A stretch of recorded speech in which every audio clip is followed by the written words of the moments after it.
আসসালামু আলাইকুম, কেমন আছেন সবাই? আশা করছি সবাই খুবই ভালো আছেন। আলহামদুলিল্লাহ আমিও খুব ভালো আছি। Welcome to my channel Ruma kitchen. আজকে আপনাদের সঙ্গে যে রেসিপিটা শেয়ার করলাম সেটা প্রথম থেকে শেষ পর্যন্ত আপনারা দেখে নিন। আশা করছি আপনাদের খুবই ভালো লাগবে। আজকে আমি যে রেসিপিটা শেয়ার করব সেটা হচ্ছে চিলি চিকেন। আমি কিভাবে চিলি চিকেন বানাই সেটাই আজকে আপনাদের সঙ্গে আমি শেয়ার করব। এখানে আমি 1 কিলো চিকেন নিয়ে নিয়েছি। চিকেনের মধ্যে উইথ বোন বোনলেস দুটোই এর মধ্যে আছে। তো আমি এর মধ্যে কী কী উপকরণ মেশাচ্ছি আপনারা একটু দেখে নিন। আমি দিয়ে দেবো 1 চামচ গোলমরিচের গুঁড়ো,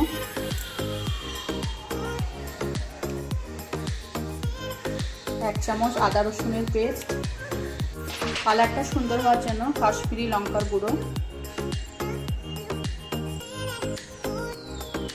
1 চামচ সয়া সস, পরিমাণ মতো লবণ,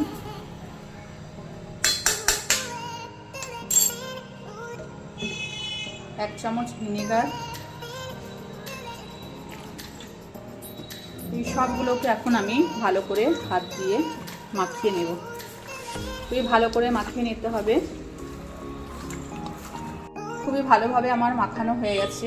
এবার আমি 1 ঘন্টা এটাকে রেখে দেবো ভালোভাবে, যাতে ম্যারিনেটটা হয়ে যায়। প্রায় 1 ঘন্টা ম্যারিনেট করে রেখে দিয়েছিলাম। এবার কিন্তু আমি এর মধ্যে কর্নফ্লাওয়ার পুরো মিশিয়ে দেবো। কর্নফ্লাওয়ারটা দিয়ে এবার ভালোভাবে হাত দিয়ে মাখিয়ে নিতে হবে। আমি কিন্তু কর্নফ্লাওয়ার দিয়ে ঠিক এরকমভাবে মাখিয়ে নিয়েছি। হাত দিয়ে মাখালে হাতের মধ্যে একটু আটা আটা ভাবে লেগে যাচ্ছে। ঠিক এই পরিমাণ মতো আপনাদেরকে কর্নফ্লাওয়ারটা দিতে হবে। হয়ে গেছে। এবার আমি চিকেনগুলো একটা একটা করে দিয়ে ভেজে নেব।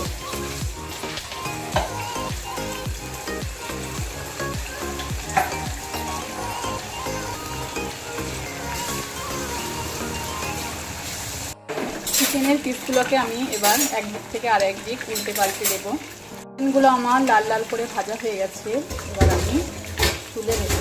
দেখতেই পাচ্ছেন চিকেনগুলো কিন্তু আমার সব ভালোভাবে ভাজা হয়ে গেছে। আমি ঠিক লাল লালভাবে ভেজে নিয়েছি। আমি কড়াইয়ের মধ্যে তেলটা গরম হতে দিয়ে দিয়েছি। তেলটা আমার গরম হয়ে গেছে।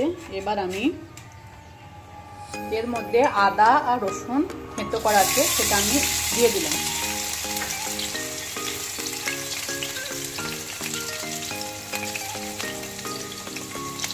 আদা রসুনটাকে একটু ভালো করে নেড়ে নেব। চিলি চিকেন তৈরি করার জন্য ক্যাপসিকাম আর পেঁয়াজগুলো ঠিক এরকমভাবে কেটে নিতে হবে। আমি যেভাবে কেটে নিয়েছি আপনারাও ঠিক সেইভাবে কেটে নেবেন। আদা রসুন কুচিটা আমার লাল লাল করে ভাজা হয়ে গেছে। এবার আমি ক্যাপসিকাম আর পেঁয়াজগুলো দিয়ে ক্যাপসিকাম আর পেঁয়াজগুলো হালকা করে আমি নেড়ে নেব। এবার আমি কিছুটা কাঁচা লঙ্কা দিয়ে দেবো। যেহেতু চিলি চিকেন, লঙ্কাটা একটু বেশি করে দিতে হবে।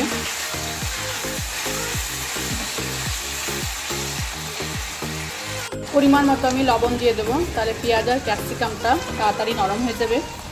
একটা বাটির মধ্যে আমি 2 চামচ মতো কর্নফ্লাওয়ার নিয়ে নেব।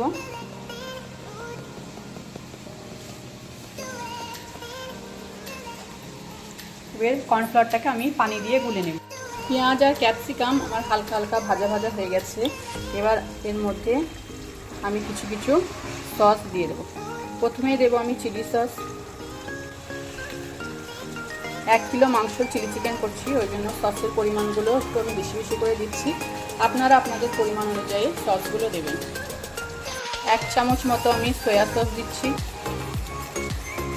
টমেটো সসের পরিমাণটা একটু বেশি দিতে হবে। এখানে আমি হাফ কাপ মতো টমেটো সস দিচ্ছি।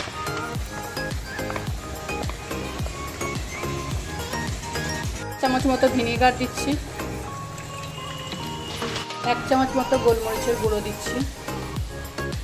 এবার এগুলোকে আমি খুব ভালো করে নাড়িয়ে নেব।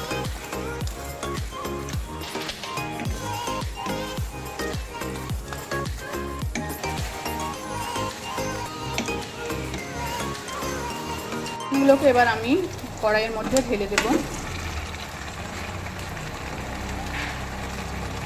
চিকেনটাকে আমি ভালো করে নেড়ে নেব। চিলি চিকেন আপনাদের কার কার খেতে ভালো লাগে অবশ্যই আমাকে কমেন্ট করে জানাবেন। এবার আমি পানিতে গোলানো কর্নফ্লাওয়ারটা এর মধ্যে ঢেলে দেব। ভালো করে নাড়িয়ে নেব।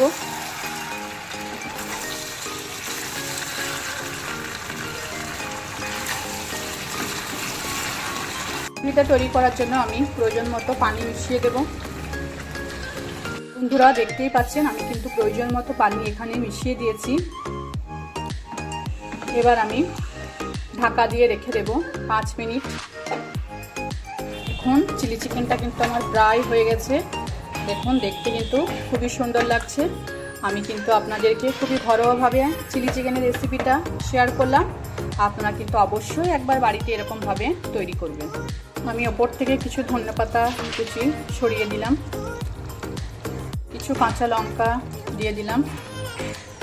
বন্ধুরা রান্নাটা আমার হয়ে গেছে, এবার কিন্তু আমি নামিয়ে নেব। রান্নাটা যদি আমার ভালো লেগে থাকে তাহলে অবশ্যই আমার চ্যানেলটিকে সাবস্ক্রাইব করবেন।